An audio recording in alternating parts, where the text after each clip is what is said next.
5ನೇ ತರಗತಿ ಅಧ್ಯಾಯ 4 ಅಪವರ್ತನಗಳು ಮತ್ತು ಅಪವರ್ತ್ಯಗಳು. ಅಪವರ್ತನಗಳು ಮತ್ತು ಅಪವರ್ತನಗಳು ಅಂದರೆ ಏನು ಅಂತ ನೋಡೋಣ ಬನ್ನಿ. ಗುಂಪಿನ ಜೊತೆಯಾಟದಲ್ಲಿ 12 ವಿದ್ಯಾರ್ಥಿಗಳು ಇರುತ್ತಾರೆ. ಈ ವಿದ್ಯಾರ್ಥಿಗಳು ವೃತ್ತಾಕಾರದ ಪಥದಲ್ಲಿ ಸುತ್ತುತ್ತಿರುತ್ತಾರೆ. ಒಂದು ಸಂಖ್ಯೆಯನ್ನು ಹೇಳಲಾಗುತ್ತದೆ. ಆಗ ವಿದ್ಯಾರ್ಥಿಗಳು ಹೇಳಿದ ಸಂಖ್ಯೆಯಷ್ಟಿರುವ ವಿದ್ಯಾರ್ಥಿಗಳ ಗುಂಪನ್ನು ರಚನೆ ಮಾಡುತ್ತಾರೆ. ಹೇಳಿದ ಸಂಖ್ಯೆಗಿಂತ ಹೆಚ್ಚು ಅಥವಾ ಕಡಿಮೆ ಸಂಖ್ಯೆಯ ವಿದ್ಯಾರ್ಥಿಗಳ ಗುಂಪನ್ನು ರಚನೆ ಮಾಡಿದರೆ ಆ ಗುಂಪಿನ ವಿದ್ಯಾರ್ಥಿಗಳು ಆಟದಿಂದ ಹೊರಹೋಗಬೇಕು.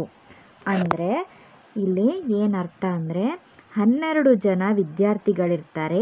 ಯಾವ ಸಂಖ್ಯೆಯನ್ನು ಹೇಳ್ತಾರೋ ಅಷ್ಟು ಸಂಖ್ಯೆಯ ಗುಂಪನ್ನು ಮಾಡಬೇಕು. ಉದಾಹರಣೆಗೆ 3 ಅಂತ ಹೇಳಿದ್ರೆ 3 ಜನದ್ದು ಗುಂಪು ಮಾಡಬೇಕು. ಅದರಲ್ಲಿ ಎಷ್ಟು ಜನ ಹೊರಗುಳಿತಾರೋ ಅವರೆಲ್ಲ ಔಟ್ ಅಂತ ಅರ್ಥ. ಅದೇ ರೀತಿ ಈಗ 12 ಜನದ ಗುಂಪನ್ನು ನಾವು ಯಾವ್ಯಾವ ರೀತಿ ಮಾಡಿದ್ರೆ ಹೇಗೆ ಹೊರ ಉಳಿತಾರೆ, ಎಷ್ಟು ಜನ ಹೊರಗುಳಿತಾರೆ, ಯಾವ ಸಂಖ್ಯೆಯಲ್ಲಿ ನಾವು ಗುಂಪನ್ನು ಮಾಡಬೇಕು. ಹೇಳಿದ ಸಂಖ್ಯೆ, ರಚನೆ ಮಾಡಿದ ಗುಂಪು, ರಚನೆ ಮಾಡಿದ ಗುಂಪಿನ ಸಂಖ್ಯೆ, ಹೊರ ಉಳಿದ ಗುಂಪಿನ ಸದಸ್ಯರ ಸಂಖ್ಯೆ. ಈಗ 6 ಜನ ವಿದ್ಯಾರ್ಥಿಗಳು ಇಲ್ಲಿದ್ದಾರೆ ಅಂದರೆ 1 ಅಂತ ಹೇಳಿದ್ರೆ ಅವರು ಒಬ್ಬೊಬ್ಬರ ಗುಂಪನ್ನು ಮಾಡಬೇಕು. ಒಂದು ಗುಂಪಿನಲ್ಲಿ ಒಬ್ಬರು ಇರಬೇಕು. ಹಾಗಾದರೆ ಎಷ್ಟು ಗುಂಪು ರಚನೆ ಆಗತ್ತೆ? 12 ಜನ ಇದ್ದಾರೆ ಅಂದರೆ 12 ಗುಂಪು ರಚನೆ ಆಗತ್ತೆ. ಆಗ ಹೊರಗಡೆ ಯಾರು ಉಳಿತಾರೆ? ಯಾರೂ ಉಳಿಯಲ್ಲ. ನೆಕ್ಸ್ಟ್ 2 ಅಂತ ಹೇಳಿದಾಗ 2 ಜನರ ಗುಂಪನ್ನು ಮಾಡಬೇಕು. ಆವಾಗ ಎಷ್ಟು ಗುಂಪಾಗತ್ತೆ? 2 ಜನದ 6 ಗುಂಪಾಗತ್ತೆ. ಹೊರಗುಳಿಯೋದು ಯಾರೂ ಹೊರಗುಳಿಯಲ್ಲ. 3 ಅಂತ ಹೇಳಿದ್ರೆ 3 ಜನರ ಗುಂಪು ಮಾಡಬೇಕು. ಎಷ್ಟು ಗುಂಪಾಗತ್ತೆ? 3 ಜನದ್ದು 4 ಗುಂಪಾಗತ್ತೆ. ಹಾಗಾಗಿ ಹೊರಗುಳಿಯೋದು ಯಾರೂ ಹೊರಗುಳಿಯಲ್ಲ. 4 ಸಂಖ್ಯೆ ಅಂದರೆ 4 ಸಂಖ್ಯೆಯ ಗುಂಪು ಮಾಡಬೇಕು. ಒಂದು ಗುಂಪಿನಲ್ಲಿ 4 ಜನ ಇರಬೇಕು. ಒಂದೊಂದು ಗುಂಪು ಎಷ್ಟು ಗುಂಪಾಗತ್ತೆ? ಅವಾಗ 3 ಗುಂಪಾಗತ್ತೆ. 12 ಜನದಲ್ಲಿ 4 ಜನರ ಒಂದು ಗುಂಪಾದರೆ ಅಲ್ಲಿಗೆ 3 ಗುಂಪು 3 ಆಗತ್ತೆ. ಹೊರಗುಳಿಯೋದು ಯಾರೂ ಇಲ್ಲ. ಈಗ 5, 12 ಜನದಲ್ಲಿ ಒಂದು ಗುಂಪಿನಲ್ಲಿ 5 ಜನ ಇರಬೇಕು ಅಂದರೆ ಹಾಗಾದರೆ ಎಷ್ಟು ಗುಂಪಾಗತ್ತೆ? ಅದರಲ್ಲಿ 12ರಲ್ಲಿ ಕೇವಲ 2 ಗುಂಪಾಗತ್ತೆ. ಉಳಿಯೋದು 2 ಹೊರಗೆ ಉಳಿತಾರೆ. 6 ಅಂದರೆ 12ರಲ್ಲಿ ಒಂದು ಗುಂಪಿನಲ್ಲಿ 6 ಜನ ಅಂದರೆ ಎಷ್ಟು ಗುಂಪಾಗತ್ತೆ? 2 ಗುಂಪಾಗತ್ತೆ. ಒಂದು ಗುಂಪಿನಲ್ಲಿ 6, ಮತ್ತೊಂದು ಗುಂಪಿನಲ್ಲಿ 6, ಟೋಟಲ್ 12. ಅಲ್ಲಿಗೆ ಹೊರಗುಳಿಯೋದು ಯಾರೂ ಇಲ್ಲ. ಇದೇ ರೀತಿ 7 ಆದರೆ 7ರಲ್ಲಿ 7 ಅಂದರೆ ಒಂದೇ ಗುಂಪಾಗೋದು, ಉಳಿಯೋದು 5 ಜನ ಹೊರಗುಳಿತಾರೆ. 8 ಆದರೆ 8ರಲ್ಲೂ ಅಷ್ಟೇ ಒಂದೇ ಗುಂಪಾಗೋದು, ಉಳಿಯೋದು 4 ಜನ ಹೊರಗುಳಿತಾರೆ. 9 ಅಂದರೆ ಒಂದೇ ಗುಂಪಾಗೋದು, ಉಳಿಯೋದು 3 ಜನ ಹೊರಗುಳಿತಾರೆ. 10 ಅಂದರೆ ಒಂದೇ ಗುಂಪಾಗೋದು, ಉಳಿಯೋದು 12ರಲ್ಲಿ 10 ಹೋದರೆ 2 ಜನ ಹೊರಗೆ ಉಳಿತಾರೆ. ನೆಕ್ಸ್ಟ್ 11 ಅಂದರೆ 12ರಲ್ಲಿ 11ರ ಒಂದು ಗುಂಪು ಮಾಡಿದ್ರೆ ಉಳಿಯೋದು ಒಂದು ಹೊರಗೆ ಉಳಿಯುತ್ತೆ. ನೆಕ್ಸ್ಟ್ 12ರಲ್ಲಿ 12 ಸಂಖ್ಯೆಯ ಒಂದು ಗುಂಪು ಅಂದರೆ ಯಾವುದು ಹೊರಗುಳಿಯಲ್ಲ, 0.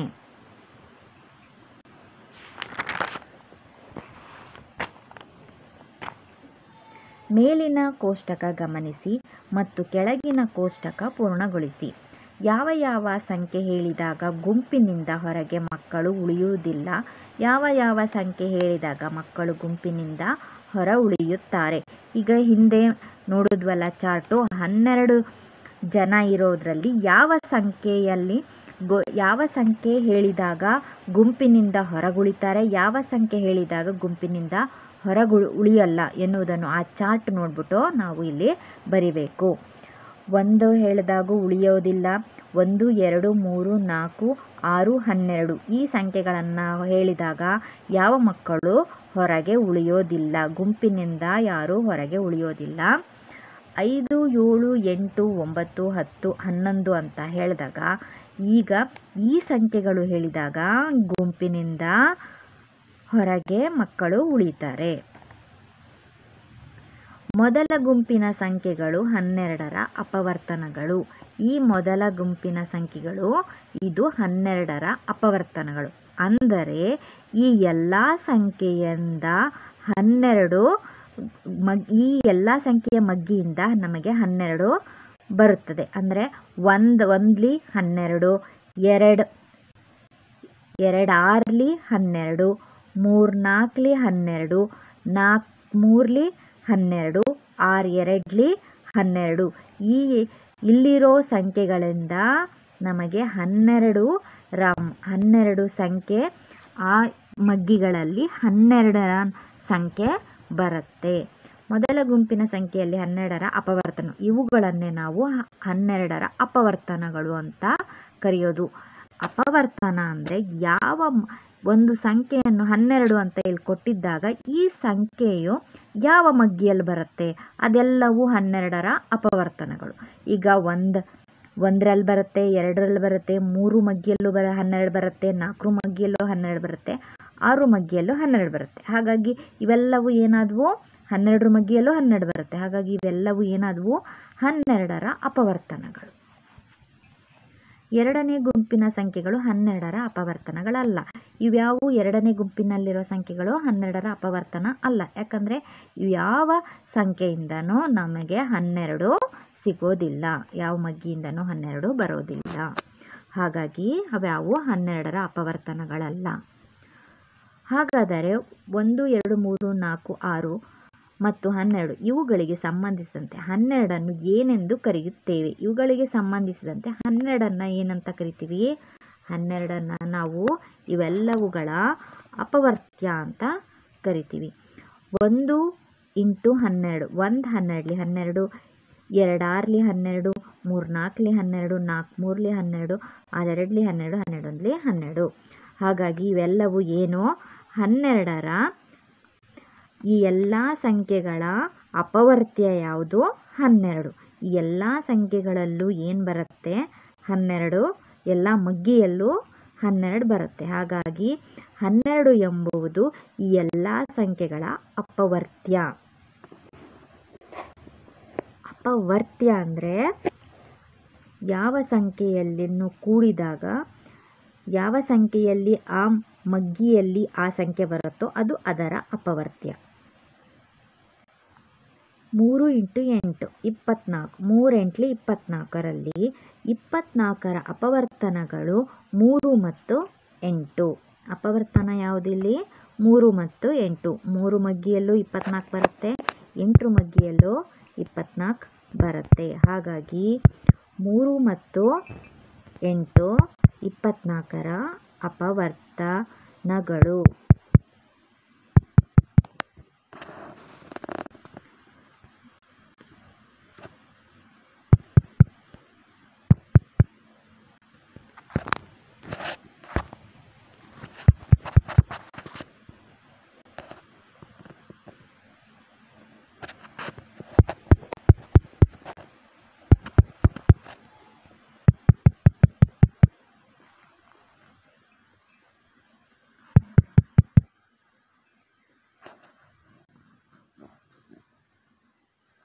ಅಪವರ್ತನಗಳು ಮತ್ತು ಅಪವರ್ತ್ಯಗಳು ಒಂದಕ್ಕೊಂದು ಸಂಬಂಧವನ್ನು ಹೊಂದಿವೆ. ಉದಾಹರಣೆ, ಇಲ್ಲೊಂದು ಕೋಷ್ಟಕವನ್ನು ಕೊಟ್ಟಿದ್ದಾರೆ, ಇಲ್ಲಿ ಮಗ್ಗಿ ಬರಿಬೇಕು. ಇಲ್ಲಿ ಮಗ್ಗಿ 12ರವರೆಗೂ ಇದೆ, 12ವರೆಗೂ ಇಲ್ಲಿ ಮಗ್ಗಿಯನ್ನು ಬರೆಯಲಾಗಿದೆ.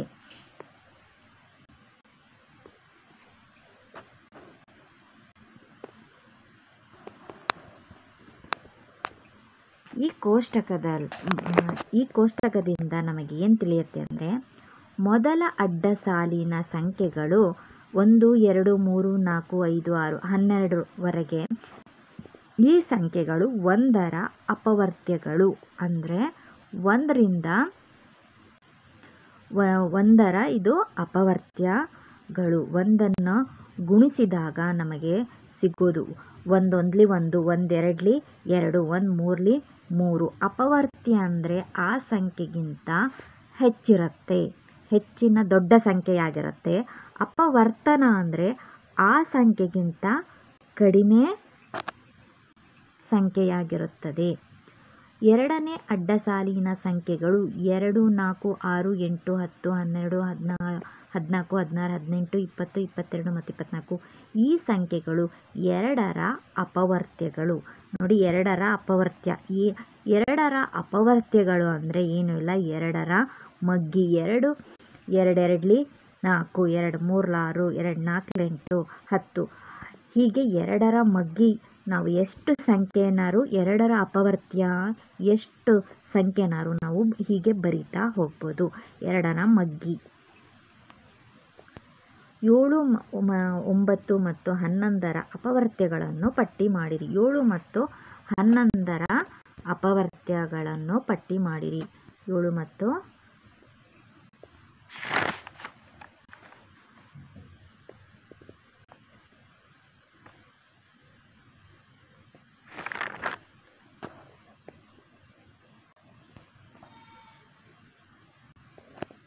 9 ಮತ್ತು 11ರ ಅಪವರ್ತ್ಯಗಳು ಅಂದರೆ 7ರ ಮಗ್ಗಿ 7, 14, 21, 28, 35, 32, 42, 49, 56, 63, 70, 77, 84 ಹೀಗೆ ಕಂಟಿನ್ಯೂ ಆಗ್ತಾ ಹೋಗುತ್ತೆ. 7ರ ಮಗ್ಗಿ ಇವೆಲ್ಲವೂ ಏನು, 7ರ ಅಪವರ್ತ್ಯಗಳು. ನೆಕ್ಸ್ಟ್ 9ರ ಅಪವರ್ತ್ಯ. 9ರ ಅಪವರ್ತ್ಯ ಅಂದರೆ 9ರ ಮಗ್ಗಿ 9, 18, 27, 36, 45, 54 ಹೀಗೆ 9ರ ಮಗ್ಗಿ ಹೀಗೆ ಮುಂದೆ ಬರಿತಾ ಹೋಗುತ್ತೆ. ಇವೆಲ್ಲವೂ ಏನು, 9ರ ಅಪವರ್ತ್ಯಗಳು. ನೆಕ್ಸ್ಟ್ 11ರ ಅಪವರ್ತ್ಯ ಅಂದರೆ 11ರ ಮಗ್ಗಿ 11, 22, 33, 44, 55 ಹೀಗೆ ಇವೆಲ್ಲವೂ ಏನು, 11ರ ಅಪವರ್ತ್ಯಗಳು. ಅಪವರ್ತ್ಯ ಅಂದರೆ ಆ ಸಂಖ್ಯೆಯ ಮಗ್ಗಿಯನ್ನು ಬರೆದ್ರೆ ಆಯಿತು. ನಿಮಗೆ ಸುಲಭವಾಗಿ ಆಗಲಿ ಅಂತ ಹೇಳ್ತಾ ಇದ್ದೀನಿ. ಅಪವರ್ತ್ಯ ಅಂದರೆ ಅಪವರ್ತ್ಯ ಬರೀರಿ ಅಂತ ಕೇಳಿದ್ರೆ ನೀವು ಆ ಸಂಖ್ಯೆಯ ಮಗ್ಗಿಯನ್ನು ಬರೆದ್ರೆ ಆಯಿತು. 13ರ ಅಪವರ್ತ್ಯ ಬರೀರಿ ಅಂದರೆ 13 ಮಗ್ಗಿ ಬರೀಬೇಕು.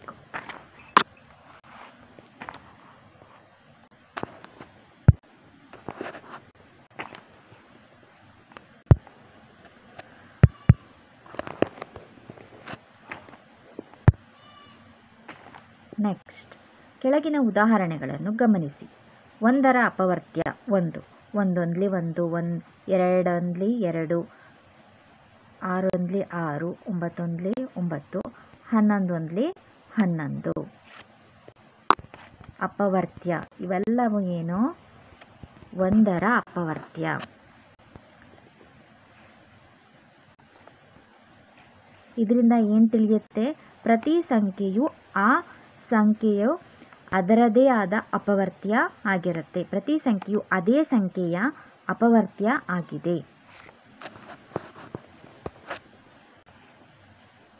1ರ ಅಪವರ್ತ್ಯ 1, 2ರ ಅಪವರ್ತ್ಯ 2, 1ರ ಅಪವರ್ತ್ಯ 5, 1ರ ಅಪವರ್ತ್ಯ 10, 1ರ ಅಪವರ್ತ್ಯ 15.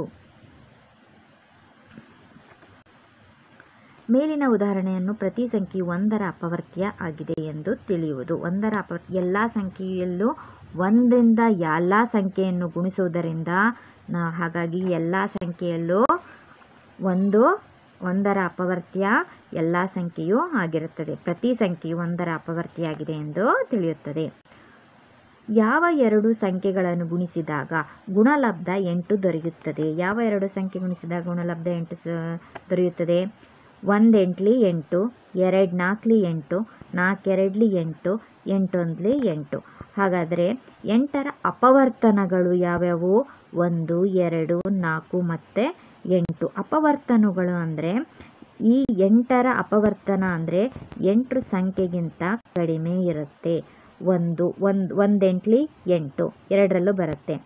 ಎರಡು ನಾಲ್ಕಲಿ 8, 4 ಎರಡ್ಲಿ 8, 8 ಒಂದ್ಲಿ 8. ಇವಿಷ್ಟು ಏನು 8ರ ಅಪವರ್ತನಗಳು. 48ರ ಅಪವರ್ತನಗಳನ್ನು ಕಂಡುಹಿಡಿಯಿರಿ. 48ರ ಅಪವರ್ತನಗಳು ಯಾವ್ಯಾವು? 1ರಿಂದ ಸ್ಟಾರ್ಟ್ ಮಾಡಬೇಕು. 1 48ಲಿ 48, ಎರಡರಲ್ಲೂ ಬರುತ್ತೆ. 2 28ಲಿ 48, 3 16ಲಿ 48, 4 12ಲಿ 48, 6 8ಲಿ 48, 8 6ಲಿ 48, 12 4ಲಿ 48, 16 3ಲಿ 48, 24 2ಲಿ 48, 48 1ಲಿ 48. ಹಾಗಾದರೆ ಇವೆಲ್ಲವೂ ಏನಾಯಿತು? 48ರ ಅಪವರ್ತನಗಳು. 1 2 3 4 6 8 12 16 24 ಮತ್ತು 48. ಇವೆಲ್ಲವೂ ಏನು? 48ರ ಅಪವರ್ತನಗಳು. ಈಗ ನಿಮಗೆ ಅರ್ಥ ಆಗಿರ್ಬೋದಲ್ವಾ ಅಪವರ್ತನ ಅಂದ್ರೇನು, ಅಪವರ್ತ್ಯ ಅಂದ್ರೇನು?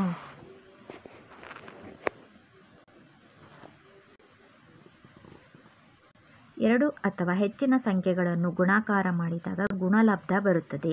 ಈ ರೀತಿ ಗುಣಿಸಿದ ಸಂಖ್ಯೆಗಳನ್ನು ಗುಣಲಬ್ಧ ಸಂಖ್ಯೆಯ ಅಪವರ್ತನಗಳು ಎನ್ನುತ್ತೇವೆ. ಕೆಳಗಿನ ಕೋಷ್ಟಕ ಗಮನಿಸಿ. ಇಲ್ಲಿ ಅಪವರ್ತ್ಯ 48, ಅಪವರ್ತನ 2, ಭಾಗಾಕಾರ 48 ಎರಡ್ಲಿ 24. 48ನ್ನು 2ರಿಂದ ಭಾಗಿಸಿದಾಗ ಏನು ಸಿಕ್ತು? 24 ಸಿಕ್ತು. 2 24ಲಿ 48, ಶೇಷ 0. ನಮಗೆ ಯಾವಾಗೂ ಈ ರೀತಿ ಶೇಷ ಯಾವಾಗೂ ಏನಿರುತ್ತೆ? 0ಯೇ ಆಗಿರುತ್ತೆ. ಇದು ಅಪವರ್ತನ.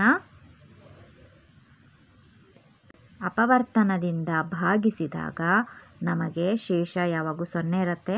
ಅಪವರ್ತನ ಭಾಗಿಸಿದಾಗ ಏನಾಗುತ್ತೆ? ಗುಣಲಬ್ಧ ಸಂಖ್ಯೆಯು ಅಪವರ್ತನಗಳು ಎನ್ನುತ್ತೇವೆ.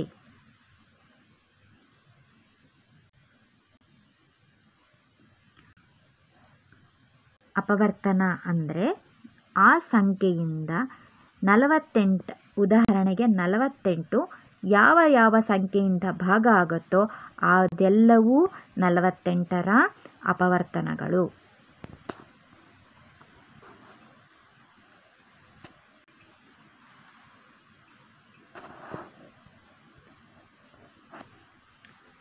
ಅಪವರ್ತನ ವೃಕ್ಷ.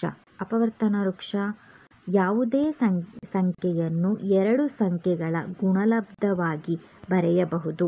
ಇದನ್ನು ಚಿತ್ರದ ಮೂಲಕ ಈ ಕೆಳಗಿನಂತೆ ನಿರೂಪಿಸುವುದನ್ನು ಅಪವರ್ತನ ವೃಕ್ಷ ಎನ್ನುತ್ತೇವೆ. ಅಪವರ್ತನ ಯಾವ ಸಂಖ್ಯೆಯನ್ನು ಗುಣಿಸಿದಾಗ ನಮಗೆ ಉತ್ತರ ಸಿಗುತ್ತೋ ಅದು ಅದರ ಅಪವರ್ತನ. 24ರ ಅಪವರ್ತನ ವೃಕ್ಷ. 24ರ ಅಪವರ್ತನ ವೃಕ್ಷ 2 12ಲಿ 24, 2 6ಲಿ 12, 2 3ಲಿ 6. ಇದು 24ರ ಅಪವರ್ತನ ವೃಕ್ಷ. ಯಾವ ಸಂಖ್ಯೆಯಿಂದ 24 2ರಿಂದ ನಾವು ತಗೊಂಡ್ರೆ 2 ಎಷ್ಟಲಿ 24, 2 12ಲಿ 24. 12ನ್ನು ಮತ್ತೆ ಭಾಗಿಸಿದ್ರೆ 2 6ಲಿ 12, 6ನ್ನು 2 3ಲಿ 6. ಇದೇ ರೀತಿ 2 × 12, 2 12ಲಿ 24, 2 2ಲಿ 4, 4 6ಲಿ 24, 2 2ಲಿ 4, 4 2ಲಿ 8, 8 3ಲಿ 24. ಸೇಮ್ ಇದನ್ನು ಹಾಗೆ. ಕೆಳಗಿನ ಅಪವರ್ತನ ವೃಕ್ಷ ಪೂರ್ಣ ಮಾಡಿರಿ. 3 8ಲಿ 24, 2 4ಲಿ 8, 2 2ಲಿ 4. ಇಲ್ಲೂ ಹಾಗೆ 3 8ಲಿ 24, 3 2ಲಿ 6, 6 4ಲಿ 24, 3 2ಲಿ 6, 6 2ಲಿ 12, 12 2ಲಿ 24, 3 2ಲಿ 6. ಇದು ಸೇಮೆ. ಕೆಳಗಿನ ಅಪವರ್ತನ ವೃಕ್ಷವನ್ನು ಪೂರ್ಣಗೊಳಿಸಿ. 4 6ಲಿ 24, 2 2ಲಿ 4, 2 3ಲಿ 6. 4 24, 2 4, 4 8, 8 3 24. ಇಲ್ಲೂ ಅಷ್ಟೆ 2 4, 4 8, 8 8 3 24. ಕೊಟ್ಟಿರುವ ಸಂಖ್ಯೆಯ ಅಪವರ್ತನ ವೃಕ್ಷ ಬರೆಯುವುದನ್ನು ಯಾವುದೇ 2 ಅಪವರ್ತನಗಳಿಂದ ಪ್ರಾರಂಭಿಸಬಹುದು. ಯಾವುದೇ ಎರಡು ಅಪವರ್ತನಗಳು ಅಂದರೆ ಅದರಿಂದ ಆ ಸಂಖ್ಯೆಯಿಂದ ಅದು ಭಾಗವಾಗಬೇಕು. 18ರ ಅಪವರ್ತನ ವೃಕ್ಷ ಬರೆಯಿರಿ. 18 3 6 18, 2 3 6, 3 6 18, 3 2 6, 6 3 18. ಇದು 3 2 6, 6 3 18. 18ರ ಅಪವರ್ತನ ವೃಕ್ಷವನ್ನು ಪೂರ್ಣ ಮಾಡಿರಿ. ಇಲ್ಲಿ 2 9 18, 9 3 3 9, 2 9 18, 2 3 6, 6 3 18, 2 3 6, 6 3 18. ಪ್ರತಿ ಸಂಖ್ಯೆಯು 1ರ ಅಪವರ್ತ್ಯ. ಹೌದಲ್ವಾ? ಎಲ್ಲ ಸಂಖ್ಯೆಯಲ್ಲೂ 1 ಎಲ್ಲ ಸಂಖ್ಯೆಯಿಂದ ಭಾಗವಾಗುತ್ತೆ. ಹಾಗಾಗಿ ಪ್ರತಿ ಎಲ್ಲ ಸಂಖ್ಯೆಯ ಅಪವರ್ತ್ಯ 1. 4ರ ಅಪವರ್ತ್ಯಗಳಿಗೆ ನೀಲಿ ಬಣ್ಣದಿಂದ ವೃತ್ತ ಹಾಕಿರಿ. 6ರ ಅಪವರ್ತ್ಯಗಳಿಗೆ ಕೆಂಪು ಬಣ್ಣದಿಂದ ಗುಣಾಕಾರ ಚಿಹ್ನೆ ಬರೆಯಿರಿ ಮತ್ತು 9ರ ಅಪವರ್ತ್ಯಗಳಿಗೆ ಪೆನ್ಸಿಲ್ನಿಂದ ಕೆಳಗಡೆ ಅಡ್ಡಗೆರೆಯನ್ನು ಎಳೆಯಿರಿ. 4ರ ಅಪವರ್ತ್ಯ ಅಂದರೆ ಏನೂ ಇಲ್ಲ, 4ರ ಮಗ್ಗಿ. 4 4 1 4, 4 2 8, 16, 20, 24, 28. ಇಲ್ಲಿ ಈ ರೀತಿನೂ ನೀವು ಬರಿಬೇಕು. 4ರ ಅಪವರ್ತ್ಯಗಳಿಗೆ ನೀಲಿ ಬಣ್ಣದಿಂದ ವೃತ್ತ ಹಾಕಬೇಕು. ಆಮೇಲೆ 6ರ ಅಪವರ್ತ್ಯಗಳಿಗೆ ರೆಡ್ ಕಲರಿಂದ ಇಂಟು ಮಾರ್ಕ್ ಹಾಕಬೇಕು. 9ರ ಅಪವರ್ತ್ಯಗಳಿಗೆ ಕೆಳಗಡೆ ಈ ರೀತಿ ಅಡ್ಡಗೆರೆಯನ್ನು ಎಳೆಯಬೇಕು.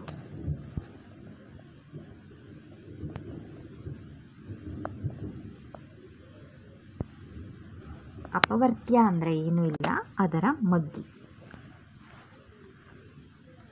ಅಪವರ್ತನ ಅಂದರೆ ಆ ಸಂಖ್ಯೆ ಯಾವ ಸಂಖ್ಯೆಯಿಂದ ಭಾಗ ಆಗುತ್ತೋ ಅದು ಅದರ ಅಪವರ್ತನ. ಕೆಳಗಿನ ಸಂಖ್ಯೆಗಳನ್ನು 7ರ ಅಪವರ್ತ್ಯಗಳಿಗೆ ವೃತ್ತ ಹಾಕಿ. 7ರ ಅಪವರ್ತ್ಯ ಅಂದರೆ 7ರ ಮಗ್ಗಿ. 7 7 1 7, 7 2 14, 7 3 21, 7 5 35, 42 ಅಷ್ಟೆ. 45 7ರ ಮಗ್ಗಿಯಲ್ಲಿ ಬರಲ್ಲ. ಕೆಳಗಿನ ಸಂಖ್ಯೆಗಳಲ್ಲಿ 12ರ ಅಪವರ್ತ್ಯಗಳಿಗೆ ವೃತ್ತ ಹಾಕಿರಿ. 12ರ ಅಪವರ್ತ್ಯ ಅಂದರೆ 12ರ ಮಗ್ಗಿ. 12 24, 36, 48, 60, 72. 50 ಮತ್ತು 60 ಸಂಖ್ಯೆಗಳ ನಡುವಿನ 2ರ ಅಪವರ್ತ್ಯಗಳನ್ನು ಬರೆಯಿರಿ. 2ರ ಅಪವರ್ತ್ಯಗಳನ್ನು ಬರೆಯಿರಿ ಅಂದರೆ 50 ಮತ್ತು 60 ನಡುವೆ ಬರೋ ಸಂಖ್ಯೆಯಲ್ಲಿ ಯಾವ ಸಂಖ್ಯೆ 2ರಿಂದ ಭಾಗವಾಗುತ್ತೋ ಅವೆಲ್ಲವನ್ನು ಇಲ್ಲಿ ನಾವು ಬರಿಬೇಕು. 52 ಭಾಗ ಆಗುತ್ತೆ. 52 ಎಲ್ಲ ಸಮ ಸಂಖ್ಯೆಗಳು 2ರಿಂದ ಭಾಗ ಆಗುತ್ತೆ. ಅದರಲ್ಲಿ 50ರಿಂದ 60ರೊಳಗಿರೋ ಎಲ್ಲ ಸಮ ಸಂಖ್ಯೆಗಳು 52, 54, 56, 58. 50 ಮತ್ತು 100 ಸಂಖ್ಯೆಗಳ ನಡುವಿನ 15ರ ಅಪವರ್ತ್ಯಗಳನ್ನು ಬರೆಯಿರಿ. ಅಪವರ್ತ್ಯ ಅಂದರೆ 15ರ ಮಗ್ಗಿ. 50ರಿಂದ 100 ಒಳಗೆ ಯಾವ ಸಂಖ್ಯೆ ಬರುತ್ತೆ 15ರ ಮಗ್ಗಿಯಲ್ಲಿ? 60, 75, 90. ಇದು 15ರ ಮಗ್ಗಿಯಲ್ಲಿ ಬರುವಂತಹ ಸಂಖ್ಯೆಗಳು. ಕೆಳಗಿನ ಸಂಖ್ಯೆಗಳಿಗೆ 5 ಅಪವರ್ತ್ಯಗಳನ್ನು ಬರೆಯಿರಿ. 5 ಅಪವರ್ತ್ಯಗಳನ್ನು ಬರೆಯಿರಿ. 15 15ರ ಅಪವರ್ತ್ಯಗಳು. 15ರ ಅಪವರ್ತ್ಯ ಅಂದರೆ ಏನು 15ರ ಮಗ್ಗಿ ಬರಿಬೇಕು. 15 ಒಂದ್ಲಿ 15, 15 ಸಹ ಆಗತ್ತೆ. 15ರಿಂದನೇ ನೀವು ಶುರು ಮಾಡಿ. ನಾನಿಲ್ಲಿ 30ರಿಂದ ಸ್ಟಾರ್ಟ್ ಮಾಡಿದ್ದೀನಿ, ನೀವು 15ರಿಂದನೇ ಸ್ಟಾರ್ಟ್ ಮಾಡಿ. 15 ಏನಿಲ್ಲ, 15ರ ಮಗ್ಗಿ ಬರಬೇಕು. 15 2ಲಿ 30, 15 3ಲಿ 45, 15 4ಲಿ 60, 15 5ಲಿ 75, 15 6ಲಿ 90. 15ರ ಮಗ್ಗಿ ಬರೆದ್ರೆ ಅದು 15ರ ಅಪವರ್ತ್ಯಗಳು. ನೆಕ್ಸ್ಟ್ 17, 17ರ ಮಗ್ಗಿ. 19ರ ಅಪವರ್ತ್ಯಗಳು ಅಂದರೆ 19ರ ಮಗ್ಗಿ. 23ರ ಅಪವರ್ತ್ಯಗಳು ಅಂದರೆ 23ರ ಮಗ್ಗಿ ಬರೆದ್ರೆ ಆಯಿತು.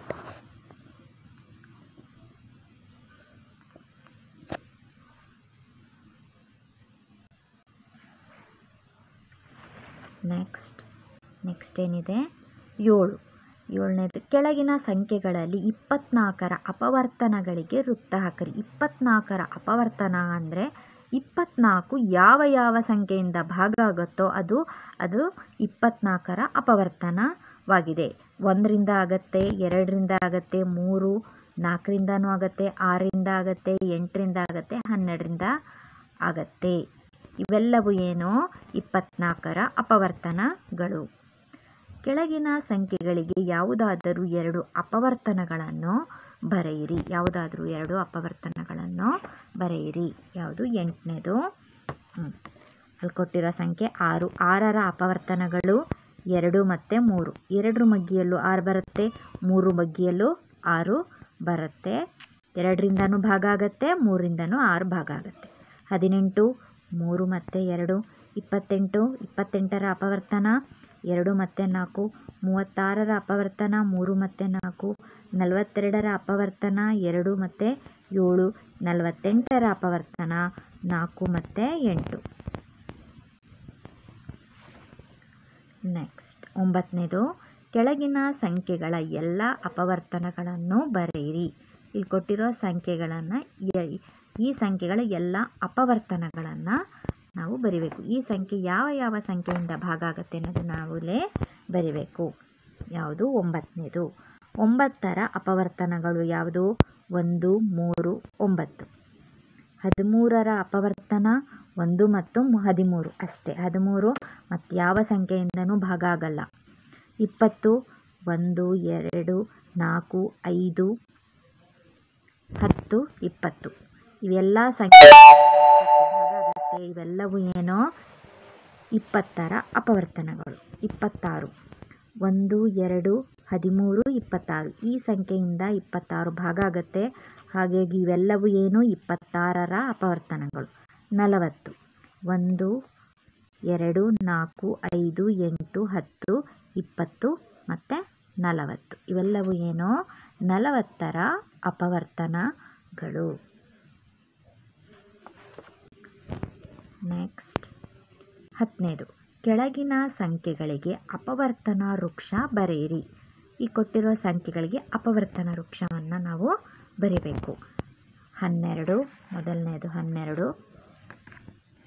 ಈ ರೀತಿ ಅಪವರ್ತನ ವೃಕ್ಷನ ನೀವು ಬರಿಬೇಕು. ಅಪವರ್ತನ ವೃಕ್ಷ 12ರ ಅಪವರ್ತನ ವೃಕ್ಷ 12, 6 2ಲಿ 12, 2 3ಲಿ 6, 20, 5 4ಲಿ 20, 2 2ಲಿ 4, 28, 7 4ಲಿ 28, 2 2ಲಿ 4,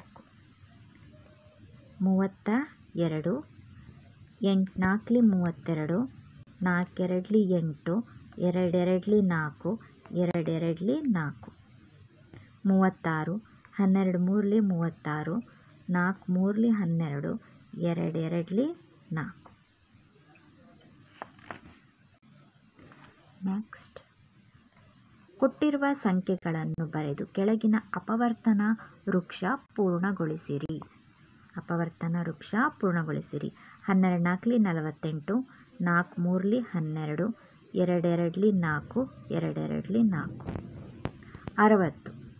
ಇದು ಕೆಳಗಿಂದ ಕೊಟ್ಟಿದ್ದಾರೆ, ಆವಾಗ ನಾವು ಕೆಳಗಿಂದ ಗುಣಿಸ್ಕೊತಾ ಹೋಗಬೇಕು. 2 3ಲಿ 6, 5 2ಲಿ 10, 6 10ಲಿ 60. ಓಕೆ, ಇಲ್ಲಿಗೆ ಅಧ್ಯಾಯ 4 ಅಪವರ್ತನ ಮತ್ತು ಅಪವರ್ತ್ಯಗಳು ಪಾಠ ಮುಗಿದಿದೆ. ನಿಮಗೆ ಅಪವರ್ತನ ಅಂದ್ರೇನು, ಅಪವರ್ತ್ಯ ಅಂದ್ರೇನು ಅಂತ ತಿಳ್ಕೊಂಡಿದ್ದೀರಿ ಅಂತ ಅಂದ್ಕೊಂಡಿದ್ದೀನಿ. ಈ ವಿಡಿಯೋ